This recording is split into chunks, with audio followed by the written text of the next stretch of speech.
করিনি, কিছু করিনি, আপনি আটকাচ্ছেন। আপনি তো হাঁটা বারণ করে, হ্যাঁ এটা আটকানো যায়? এটা আটকানো যায় না, আপনি একটা মানুষের হাঁটা বারণ করে কিছু করেছি? দেখো তো এই রাস্তা কি হবে? এখানে ট্যাক্সি চলে আছে, এখানে ট্যাক্সি চলে আছে, এখানে নেই তো 144। আপনি কি বলছেন? আপনি কেন আছেন? আপনারা তো প্রথম থেকে আছেন, আমরা কোনো ক্রিমিনাল অফেন্স করেছি? আপনারা রয়েছেন এখানে। কি বলছেন? জোরে বলুন, জোরে বলুন, জোরে পারবো না বলেন, বলুন কেন যেতে পারবো না? বলুন কেন যেতে? নীরবতা পালন করো সবাই। নীরবতা পালন করবো? বসে পড়ি তাহলে। এইখানে বসে পড়বো নাকি? না না, বসবো কেন? কেন বসতে যাবো? আমাদের কাজ। আপনি অন্যায়টা বলবেন তো? উনি বলেছেন এখানে 144 আছে, এইভাবে ঘোরা যাবে না, এই তো? আমরা দুজন করে যাই। এখানে তো 144 নেই, জাস্ট এই জায়গায়। কি বলছেন আপনি? আচ্ছা এই জায়গাটা কি 144 ধারা আছে আমরা যেখানে দাঁড়িয়ে আছি? আচ্ছা ঠিক আছে, আমি বলছি আছে 144 ধারা। হ্যাঁ, তো আপনি কি বলতে চাইছেন? এক করে যাবে। তাহলে আমাকে একটা কাগজ দেখিয়ে দিন। আর দ্বিতীয় কথা হলো যে 144 এ যেভাবে যাওয়া যায় আমরা সেইভাবেই আপনাকে সহযোগিতা করে যাব। বলুন আপনি যে আজকে সকালে মানে আপনি কি চাইছেন? এই বাড়িটাকে ভয় দেখাতে চাইছেন, এই তো? কে বলে দিয়েছে? শিবু হাজরা? কে বলেছে? উত্তম শাহজাহান? কে বলেছে? রাজ্যের মুখ্যমন্ত্রী, পুলিশ মন্ত্রী? আপনি কেন আপনার কথা বলা বারণ করে দিয়েছে? আপনার সুপিরিয়র বলেছে? কি চাইছেন? আমাদেরকে ভয় দেখাতে চাইছেন? এই পরিবারটাকে এখানে থাকতে বলছেন? বাথরুম কোথায় যাবো? বাথরুম যাবো? বাড়ি বাড়ি ঘুরছিলেন নেত্রী, আর হঠাৎই এক ঝাঁক পুলিশ এসে তার রাস্তা ঘিরে ধরে এবং তারপরে সে যেতে পারবে না। বলা হয় 144 ধারা চলছে। জিনার পথ আটকে ধরলেন পুলিশ। তিনি আর কেউ নয়, তিনি হলেন Democratic youth federation of India তথা DYFI এর রাজ্য সম্পাদক মীনাক্ষী মুখার্জি। তিনি গোপনেই গ্রামটি খুললেন এবং প্রত্যেকটি মানুষের সঙ্গে তিনি কথা বললেন। কথা বলার পরে তিনি আন্দোলনে নামার প্রতিশ্রুতিও দিয়ে এসেছেন যে যেদিনই আমরা আন্দোলনে নামি আপনাদেরকে আমরা পাশে পাবো। তো প্রশ্ন রেখেছেন। জমি হারানো কৃষকেরা কি বললেন শুনুন। ওর নাম মীনাক্ষী। হ্যাঁ, আপনাদের খোঁজ নিতেই এসছে। এখন তো কোনো সমস্যা আছে নেই, তাই তো? যেটা বলো তো, তোমাদের কি জমি আছে? হ্যাঁ জমি আছে। জমি ফেরত ঠিক আছে? এখনো পাইনি। হ্যাঁ, জল খালি করে দিয়েছে? হ্যাঁ জল খালি করে দিয়েছি, এখনো জমি কবে করলো খালি? খালি এই তো কয়েকদিন হচ্ছে খালি হয়েছে। খালি করছে? জল খালি করেছে? জল পাবলিক কেটে বের করে নোনা জল ঢুকিয়ে দিয়েছে। পাবলিক কেটে বার করেছে, পুলিশ বার করে দেয়নি? না। ও, আপনারও জমি আছে? আমার 2 বিঘা আছে, পাশে 2 বিঘা তো জল ঢুকিয়ে দিয়েছিল। আচ্ছা জল করেছে? জল কর দিয়েছে? ওই যেবার 22 সালে জল করেছে তখন টাকা দিয়েছিল আপনাকে। কত? ওই 1100 টাকা। 1100? 2 বিঘা জমিতে 6000 টাকা করে দিস। জমি ফেরত চান? হ্যাঁ একটু কথাটা কেটে আমি আসছি। 1100 টাকার বিনিময়ে 2 বিঘা জমি, পরে আবার 1000 টাকা দিয়েছেন এর জন্য 2 বিঘা জমি। ভাবুন কি বলছেন, শুনুন। আমাদের সঙ্গে থাকুন, সাশ্রয় নিউজের সঙ্গে থাকুন, আমরা দেখাচ্ছি। এখানে আন্দোলন শুরু করলে আমাদের সাথে থাকবেন? খবর কি করে পাবেন যে আমরা এখানে আন্দোলনে বসছি? হ্যাঁ খবর দিলে তখন পাবো। কি করে দেবো খবর? আমি তো আর ওখান থেকে এসে আপনার কাছে। আপনাদের মোবাইল নাম্বার নেই? কোনো নাম্বার, কোনো যোগাযোগ? মোবাইল নেই তো, কোনো যোগাযোগ? আপনার কাছে তো মোবাইল আছে? ফোন আছে কিন্তু খারাপ হয়ে গেছে, এখন সব দোকানে পড়ে আছে। নির্ভয়ে দিতে পারেন যদি আমরা ওখানে জমি ফেরতের জন্য ওখানে না আন্দোলন বসি। জমি ফেরতের জন্য আন্দোলন করলেই সবাই লোক চলে আসবে, মানে ফোন করলে সবাইকে কাকে জানিয়ে ফোন করবে? না আমাদের সামনে আরো লোকজন আছে তো, ওই কাজ আছে, মানে কাউকে জানিয়ে দিলেন যে আমরা বসছি আন্দোলনে এসে গেছি বলার সময় লোক। মনে করেন যদি আজকালে বসে যাই তো আপনারা আসবেন আমাদের সাথে? জমি জায়গা নিয়ে এমন করেছে জনসাধারণের খাল, সেই খালটাকে দখল করে নিয়েছে, আমাদের কাছে এমন করলো, জল তুলে দিল, আর এইসব ভিটে বাড়ি সব ডুবে গেছে, আর ঢালাই রাস্তা ছিল ভেঙে এই পাশে আবার মাটি দিয়েছে।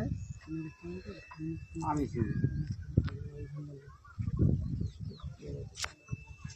আমাদের এমন করেছে, জমি আছে নাকি?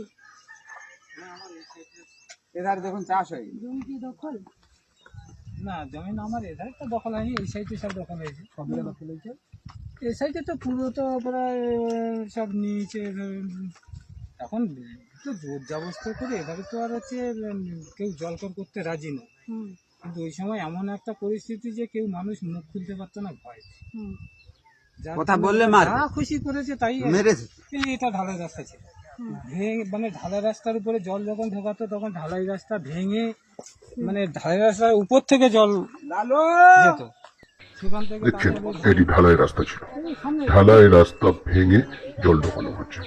তারপরেও প্রশাসনের কোনো হেলদোল নেই। কোথায় সেই প্রশাসন? এখন কোথায় আছেন তারা?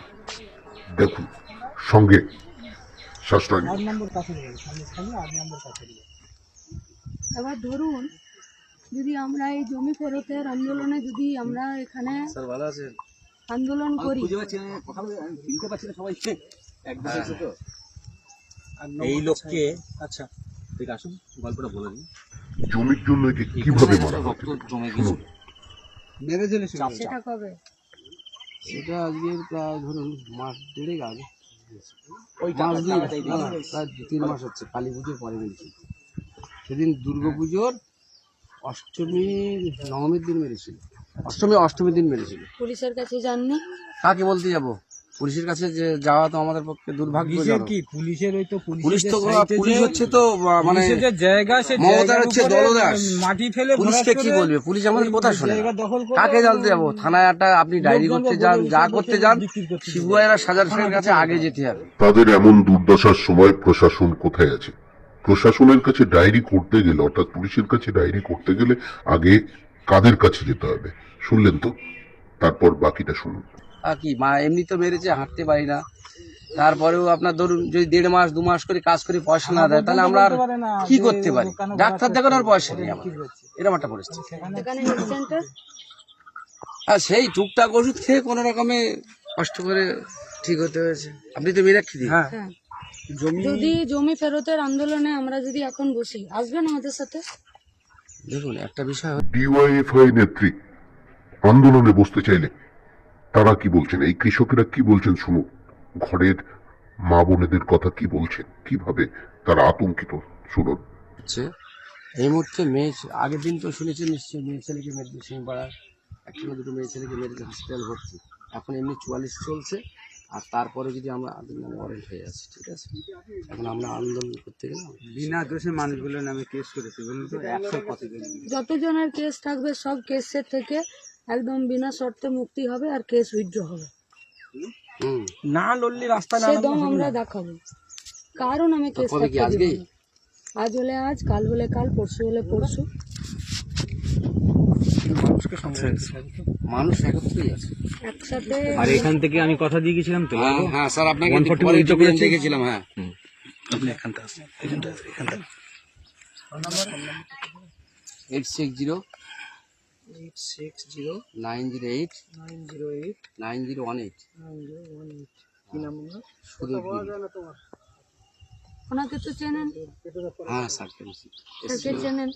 তাহলে যদি কেস হয় সেই কেসের জন্য চিন্তা নেই, যদি অসুস্থ হন তার জন্য চিন্তা নেই, কিন্তু লড়াইয়ের জন্য রাস্তাতে বসতে। দেখুন আমরা বলেছি যে আমাদের যতজন আইনজীবী আছে, আমি এখানে যতজন আইনজীবী আছে সবাই থাকবো আপনাদের সঙ্গে। এইখানকার যে অর্ডার বেরিয়েছে হাইকোর্ট থেকে, সেই অর্ডারে 144 তো ছেড়ে দিন প্যাকেট করেছে, নেটের উপরে ব্যান তুলে দিয়েছে। যেটা গুরুত্বপূর্ণ কথা, আমি বলেছি যে পুলিশ, বিডিও, এসডিও, এইসব যত আধিকারিক, তারা যে এতদিন ধরে কোনো প্রতিকার না করে অন্যায় করেছে, তার বিরুদ্ধেও তদন্ত করতে হবে, সেই নির্দেশও আছে। তার মানে এই পুলিশের বিরুদ্ধে তদন্ত করব। দেখুন, কোর্ট নির্দেশ দিয়ে দিয়েছে তদন্ত করে। শুধু এই যেসব গুন্ডাদের নাম বলছেন, শিবু হাজরা, শেখ শাহজাহান, উত্তম, এরা শুধু শেখ শাহজাহান তো আজকের 5 দিনে আমির গাজীর বাড়ি ছিল। আমি বলছি আমির যে গাজীর বাড়িতে এসে এনে রাখা। শুধু তো এরা বদমাশ নয়, এরা বদমাশি করতে পারলো কারণ সরকারি লোকজন ওদের সাথে ছিল বলে। দেখুন ম্যাডাম, কোর্ট বলেছে এইসব সরকারি লোকজনের বিরুদ্ধেও। কোর্ট বললেই তো আর হবে না, মানুষ যতক্ষণ না একসঙ্গে হবে ততক্ষণ। পুলিশ তো কিছু এই কৃষকদের নিয়ে ছিনিমিনি খেলার কি আছে? তাদের দুমুঠো অন্নর জন্য যেভাবে লড়াই করতে হয় চাষের জমিতে, এটাকে একবার ভেবে দেখা হয়েছে? এরকম ভয়ঙ্কর পরিস্থিতি এই গোটা পশ্চিমবঙ্গ জুড়ে না জানি কোথায় কোথায় রয়েছে। প্রশাসনদের এখনো সময় আছে, হাত গুটিয়ে বসে না থেকে সত্যকারের কৃষকদের পাশে এসে দাঁড়ান। এখানে সিপিএম, কংগ্রেস, তৃণমূল, বিজেপি নয়, এখানে মানুষ হয়ে কাজ করুন, এটাই দাবি সাধারণ মানুষের। সঙ্গে